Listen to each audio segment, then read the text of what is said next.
Testing. And we are good. What is up, everybody? Welcome back to another live stream here on this beautiful Thursday afternoon. Tonight, today we're going to be talking about the play-in tournament games that have recently happened, the Tuesday games, yesterday's games. We'll be going over all that stuff. Be doing a play-in tournament recap for you guys. Now, if you're just new to the channel, make sure to hit that subscribe button, like this live stream. Help me out a little bit. I'm on the road to 500 subscribers, so I could use a subscriber from these lives. So make sure you subscribe if you enjoy this content. I'm going to be just giving you my analysis on these games and just basically doing a breakdown of each game. So now we got a lot to talk about.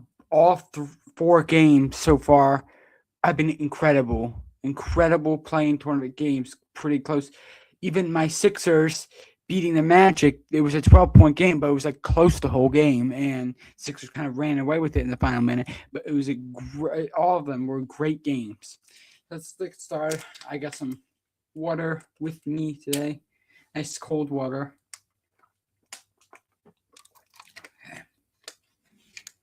We'll just wait for people to get in, because this live just started, so have to wait for people to get in. See, we have a person in already. Welcome in. So yeah, we'll be doing each game. Each game will be. I'll give you my thoughts on. We'll start with the Hornets and Heat game. That was the first play-in game. It was a very good game. I predicted the Heat to win. Obviously, the Hornets won, but yeah. So I think we should be getting into it right now. So yeah, the Hornets beat the Heat in overtime. What is up, Ireland? The GOAT. Welcome into the live.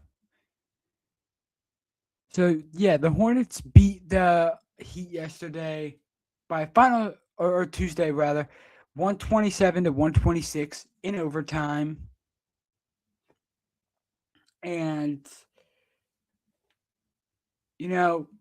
I predicted the Heat to win, and the Hornets ended up winning. But let's be honest, I think the Heat should have been winning that game, because that was a very dirty play by LaMelo. We will get into that, definitely. My day's going well, Ireland the GOAT. Yeah, it's going well. How's your day going? I appreciate you subscribing, by the way. Thank you very much. So yeah, that play by LaMelo was a very dirty play. It was. He should have been ejected from the game. Because like LaMelo, when he was going down for the ball, like a lot of people say, it was in the moment that he just got frustrated and got a block shot. I just think that was an extremely dirty play there, and you just can't be doing that kind of stuff. Like LaMelo blatantly tripped up a Bam Adebayo on that play. It was a very, very dirty play. And as a result, LaMelo Ball fined, as deservingly fined, $35,000 for that play, plus an extra $25,000 for the language they used in the interview. But all in all, very dirty play for LaMelo. I don't know how the referee didn't see that was a clear flagrant 2. He should have been ejected. Kind of similar to the one where Lou Dort tripped up Jokic earlier this season, and got ejected, kind of similar to that one. LaMelo should have been ejected for that because that could really hurt somebody. Because Bam Adebayo didn't even know where, like, he didn't even know where he was landing. He just landed, and then he just feels somebody pulling at his leg from behind. Welcome into the live, Samizu. I am doing good. How are you? We are doing a nice recap on this Thursday afternoon about each playing game that's happened so far. See, yeah, LaMelo, it was a dirty play, but I don't want to take away from the Hornets. Congratulations to the Hornets for getting the play-in tournament victory. I don't want to take away from that. You know, the Hornets played very well. The Heat didn't really take their chances at the end of the game, but I do think if the Heat had Bam Adebayo playing, then you know they I think they would have won.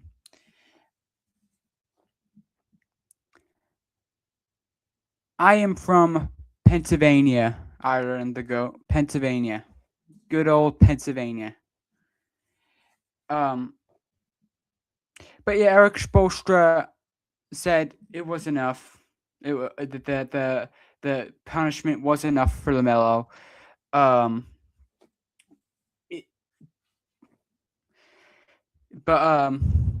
Eric Spoelstra, you can tell, was frustrated in that post game interview. Like, he was very angry that happened. I would be angry if I was Eric Spoelstra too, but the Heat did play pretty well. But the Hornets don't, like I said, don't take credit away from the Hornets. The Hornets played very well. Took their chances. Kobe White with that huge three to send the game to overtime. Really nice shot. Almost a lucky shot, but still a good shot. And then LaMelo Ball getting a lay-in should have been defended better by Miami, in my opinion. I don't know what they were doing there. That was just way too easy of a basket. And then Eric Spoelstra, yeah, just very frustrating for him.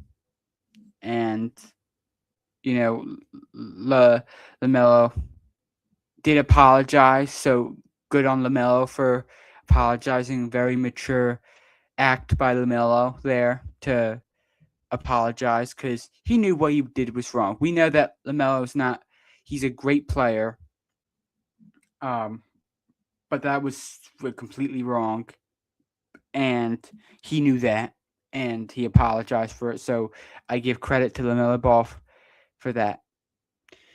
Next up, let's go to the Blazers, where the Portland Trail Blazers beat the Phoenix Suns 114-110.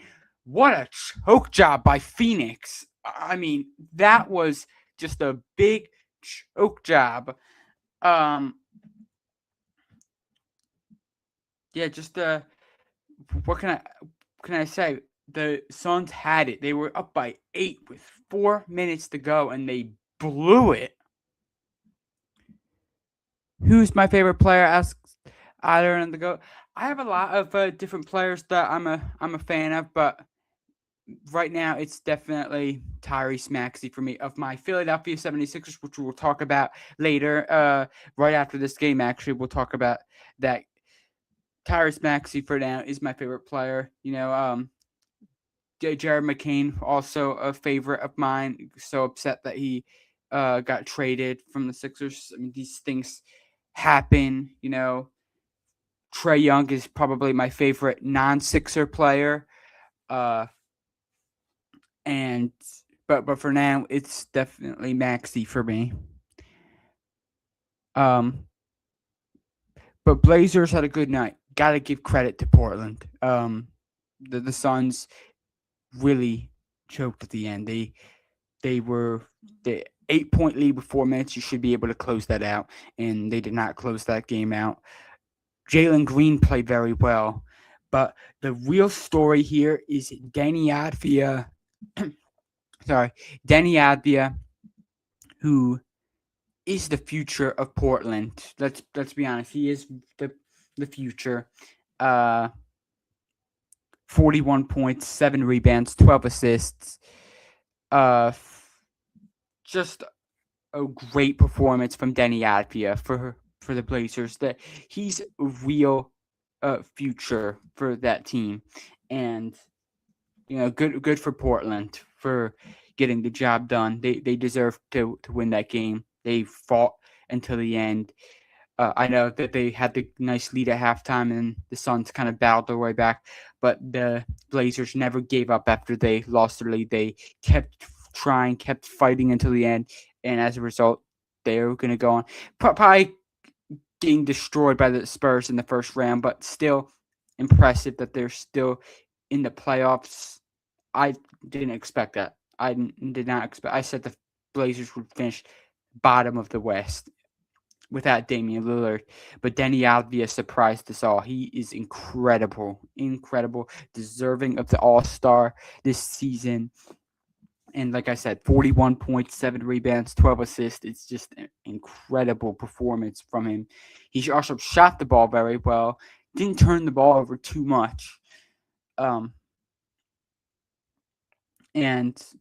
you could just tell how excited the Blazers were to get that victory. They were very excited about that. Suns will need to do something big if they want to get past them Warriors. That's for sure. The Warriors are very experienced, and the Suns are also a bit experienced as well, but the Warriors, like, if you want to beat Steph Curry, then you're going to have to play to the best of your ability, and that is what the Suns will have to do if they want to get that eight seed to go against Oklahoma City.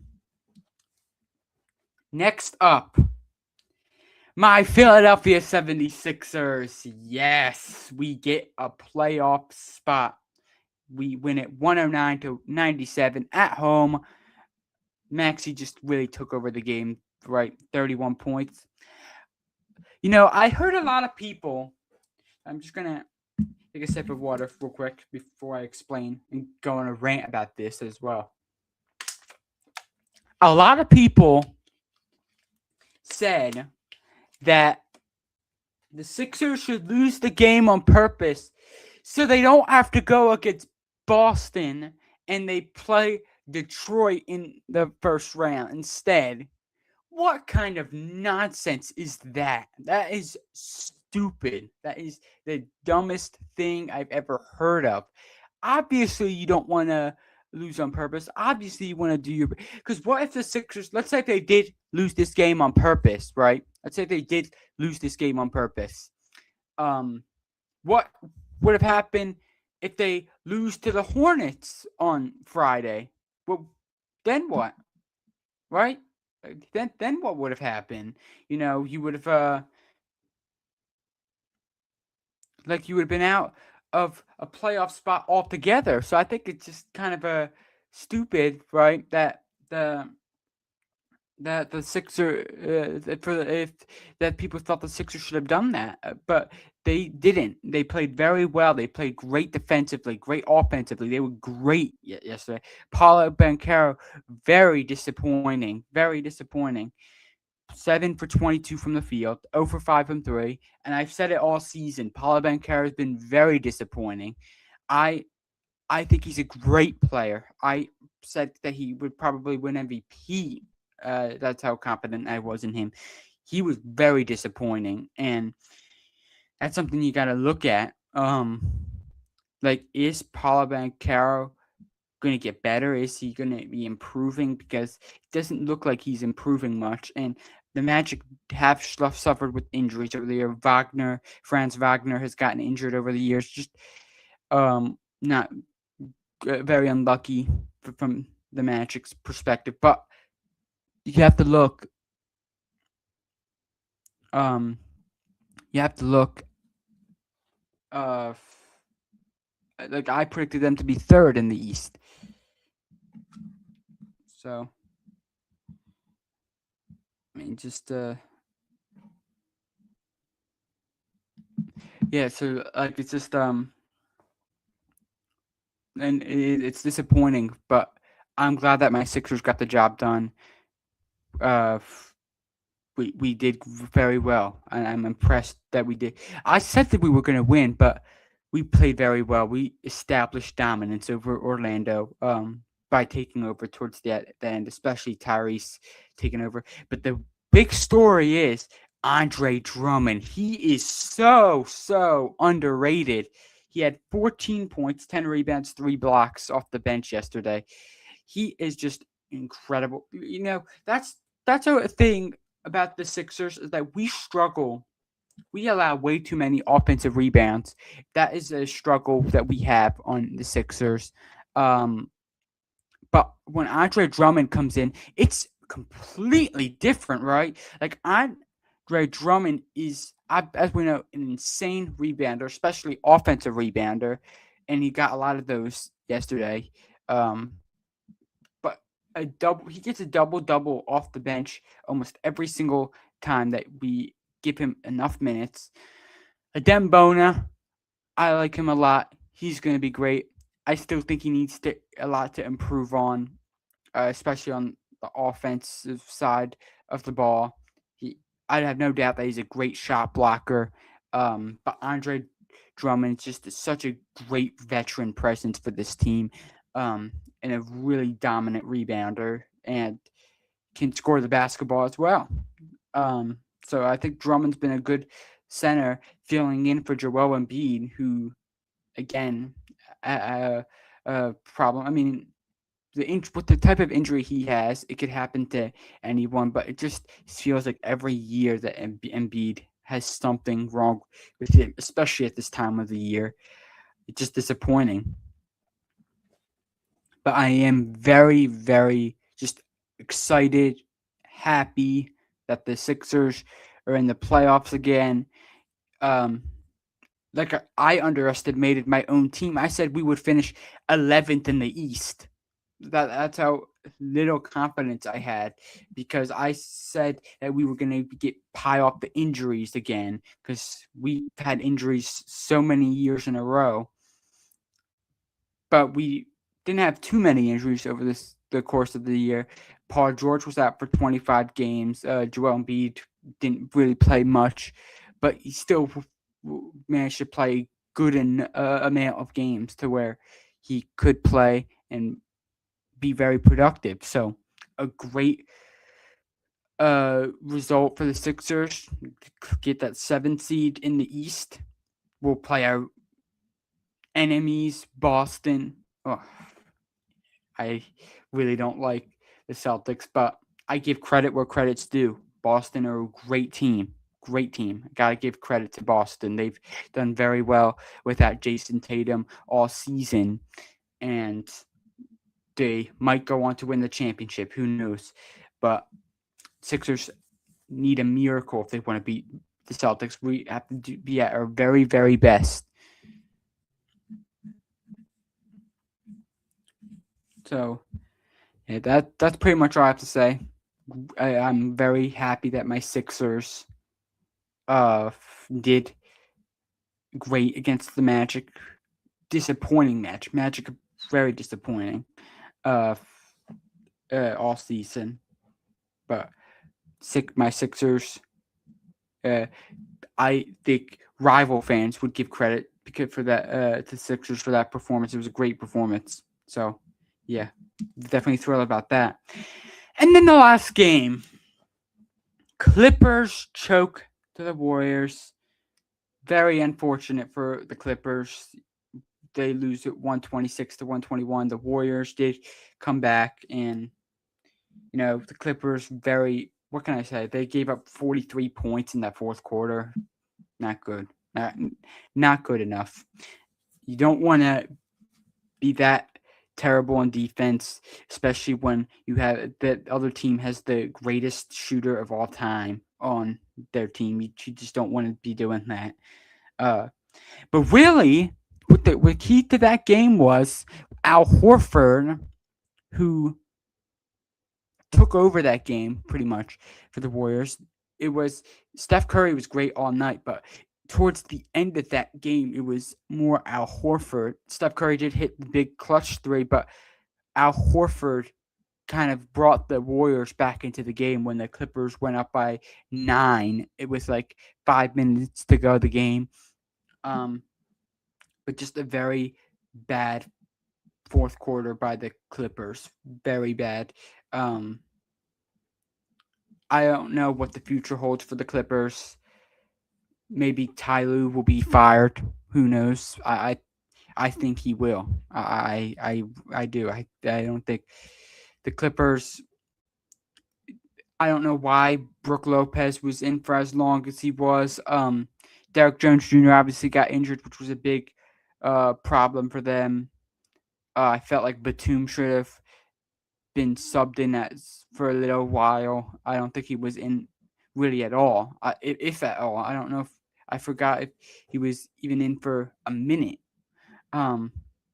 Bogdanovich should have probably been in. I mean, the Clippers were just struggling from outside. I don't even know.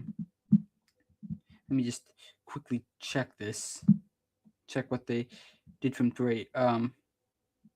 14 for 35 from three, so about 40%. So the Clippers, I did think they struggled towards the end of that game from three. And the first half, they were good, but that fourth quarter, they completely crumbled. So, but Steph Curry, welcome in Chris to the live. Go Knicks. Yeah, I appreciate a basketball fan when I see it, but I have to admit I do not like the Knicks. I'm a Sixer fan, but they had a good season, so I'll credit them for that. They had a good season, and I do appreciate a basketball fan when I see it. But yeah, I do not like the Knicks. But Steph Curry for the Warriors, 35 points.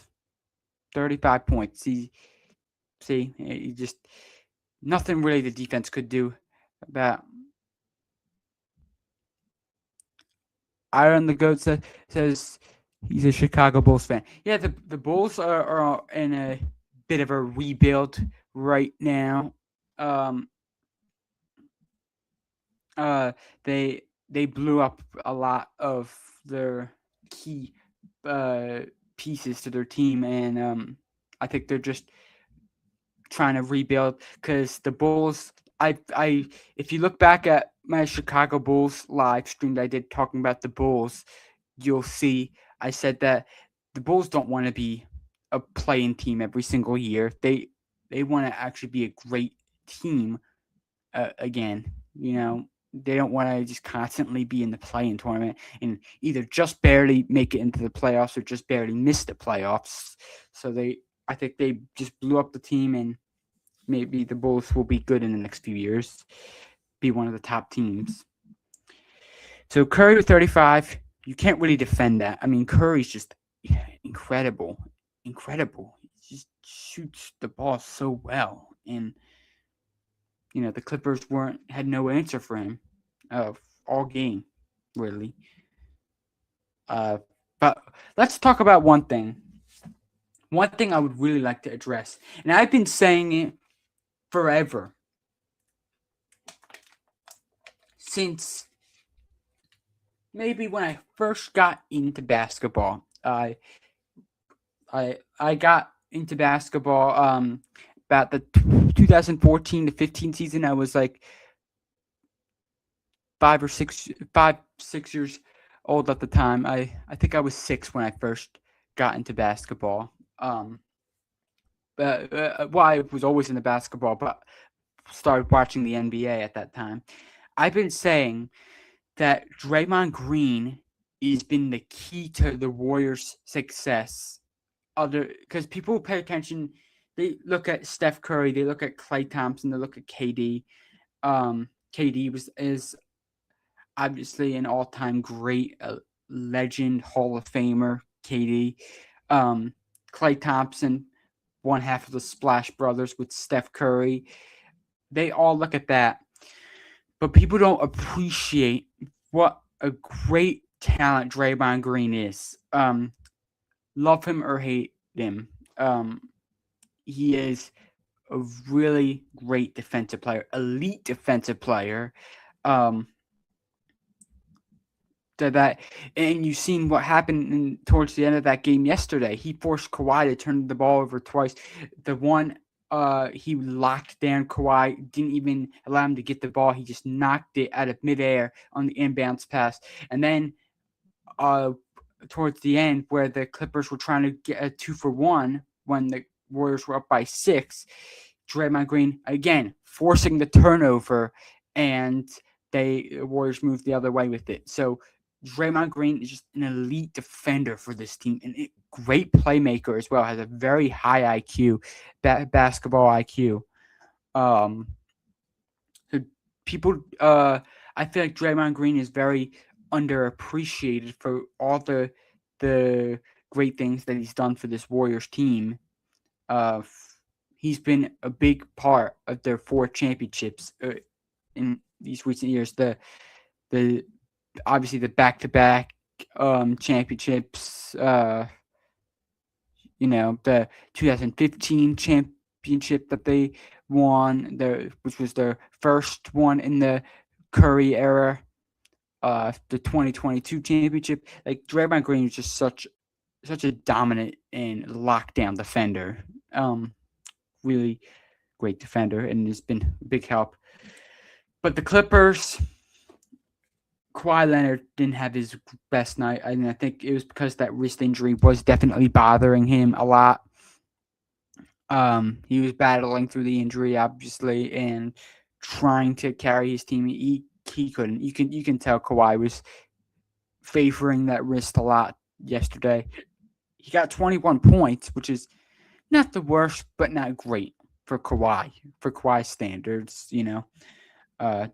Didn't shoot that great either. It was okay. It was okay, but not to Kawhi's standards.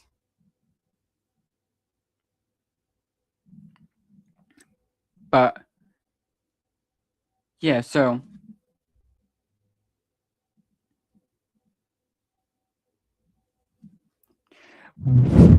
welcoming Mr. Abbasi to the live. Am I excited for Michael movie? Is that like I'm not sure which specific movie you're talking about. There is it. Are you referring to Michael Jordan? Is there a movie about him coming out? Sorry, I don't know which movie specifically you're. Oh, a Michael Jackson movie. Okay. Yeah, I don't think I've heard of it. Maybe I'll check it out once I'm done with this. But yeah, I'll definitely have to check that out. Thanks for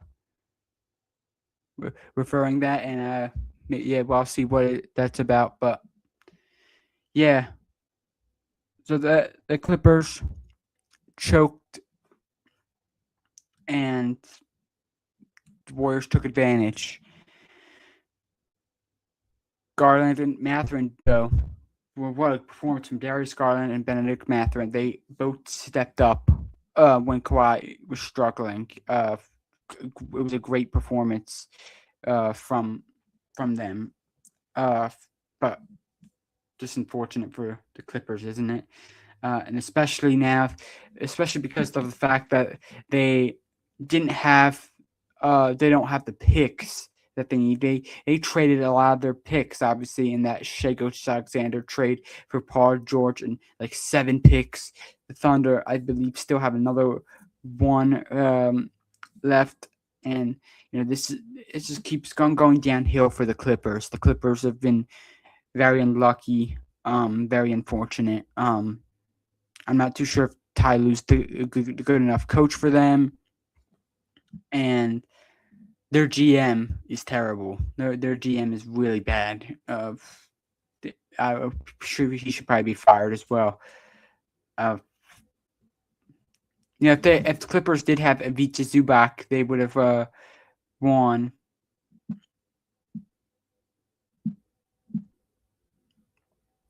But yeah, just a very disappointing for the Clippers. But I think that will do it for tonight. It's live. I've covered pretty much everything I wanted to cover. We have two playing games tomorrow: Hornets and the Hornets and the Magic, and then the Suns and the Clippers, or Suns and Warriors rather.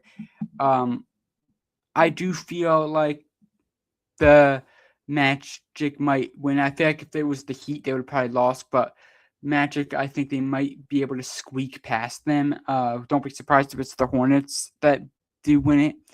And then I feel like the Warriors will beat the Suns. I think the Suns have looked bad against the Blazers and shown that they struggle to close out these games where they're having a nice lead in. But yeah, Ireland the Goat asks if I can give him a shout. Yeah, shout out Ireland the Goat for staying in the live for about half an hour now. So yeah, it was a good live. I think we were very consistent today. The playing tournament recap went well. I think I've covered pretty much everything I want to cover. So yeah, I think I'm gonna call it a day now. We've done our 30-minute live session like we wanted to do. So yeah, I think it was a very consistent and good live stream. So I thank you guys all for being here tonight.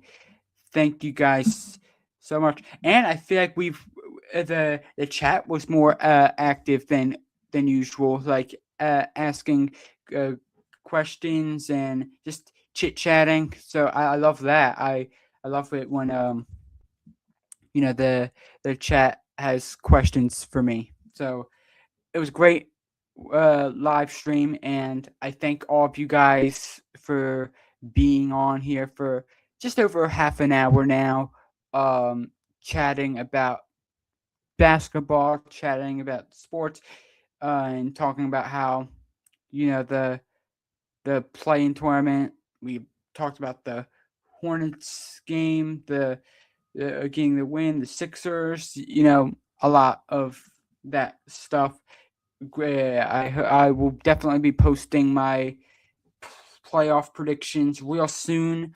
It'll be either tomorrow or early morning Saturday. So yeah, I hope you guys all enjoyed. Make sure to subscribe if you are new to the channel. Make sure to leave a like on this live stream. I'm on the road to 500 subscribers, and I could use your guys' help to get me there. And yeah, that's about all. Thank you, everybody, for being on the live stream. And until next time, I'll see you in the next one. Peace out.